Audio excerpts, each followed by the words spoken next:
America के Texas में एक दर्दनाक हादसा देखने को मिला। रविवार को एक छोटा प्राइवेट विमान उड़ान भरने के कुछ ही देर बाद ट्रकों से जा टकराया और देखते ही देखते आग का बड़ा गोला बन गया।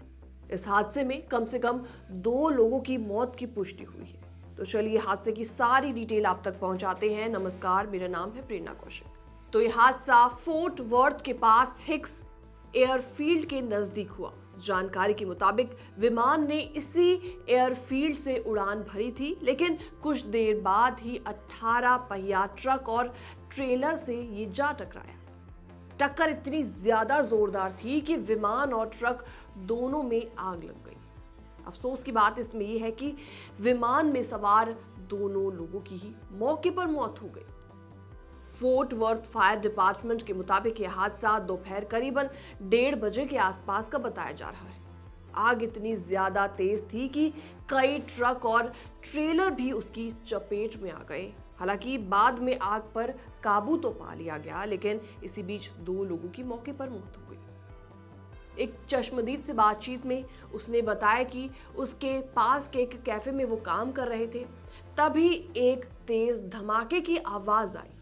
जब बाहर जाकर उन्होंने देखा तो विमान ट्रकों पर गिर चुका था और चारों तरफ धुएं का गुब्बार फैल चुका था। अभी तक ये साफ नहीं हो पाया है कि विमान के क्रैश की वजह आखिर क्या थी, क्या उसके पीछे का कारण था। स्थानीय प्रशासन और जांच एजेंसियां अब इस हादसे के कारणों की जांच में लगातार जुटी हुई है। इस हादसे के वीडियो सोशल मीडिया पर तेजी से वायरल भी हो रहे हैं, फोटोज भी वायरल हैं। इनमें साफ देखा जा सकता है कि विमान ट्रकों से टकराने के बाद भयानक आग की लपटें भी उसमें उठती देखी गई। काला धुआं भी आसमान में देखा गया। लोग अब निजी विमानों की सुरक्षा पर कई बड़े सवाल दाग रहे हैं, क्योंकि हाल ही के महीनों में अमेरिका में कई छोटे विमान हादसे हो चुके हैं। अमेरिका में निजी विमान यानी कि छोटे छोटे पर्सनल प्लेन काफी चलन में हैं। अक्सर 2 या 3 लोग ही इन्हें उड़ाते हैं, लेकिन लगातार हो रहे हादसों के बाद अब सवाल उठने तो लाजमी है। सवाल लगातार उठ रहे हैं कि क्या इनकी मेंटेनेंस और सेफ्टी पर ध्यान दिया जा सकता है या फिर नहीं। फिलहाल इस रिपोर्ट में इतना ही। बाकी तमाम अपडेट्स के लिए आप बने रहिए हमारे साथ।